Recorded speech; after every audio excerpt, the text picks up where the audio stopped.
আগে আমরা ছোট ছোট কিছু দাবি দাওয়া নিয়ে আন্দোলন করছিলাম। আমরা কিন্তু এখনো পে স্কেল চাই না। আমরা পে স্কেল পাওয়ার সময় পার করেছি। আমরা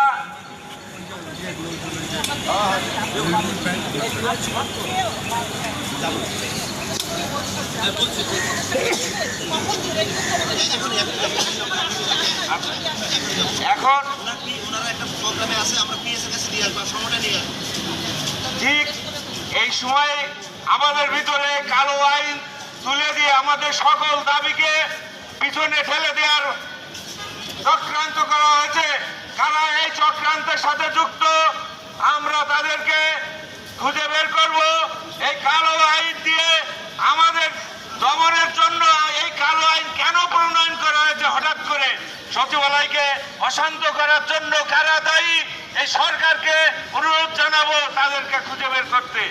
এই কালো আইন হঠাৎ করে কালো আইন প্রণেতাদের আমরা দেখতে চাই, কারা আমাদেরকে উস্কে দিয়ে এই সচিবালয়কে অশান্ত করার চেষ্টা করছে।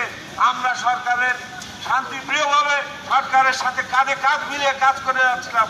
সরকার আমাদের প্রতিপক্ষ না, আমরা সরকারের অংশ। কেন আমাদেরকে এই কালো আইনের দোষানলে ফেলানো হলো আমরা জানি না। এই পর্যায়ে আমাদের ঐক্য ফোরামের কো চেয়ারম্যান জনাব নুরুল ইসলাম ভাই আমাদের মাঝে কিছু কথা বলবেন। আমরা স্মারকলিপি দিতে যাব। নুরুল ইসলাম ভাই কিছু বলবেন।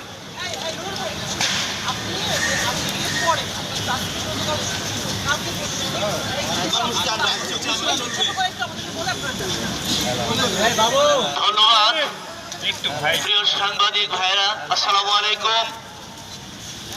আমি আজকে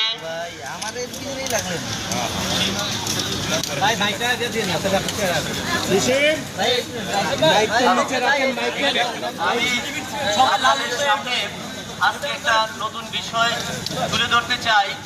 আমরা অনেক কথা বলেছি,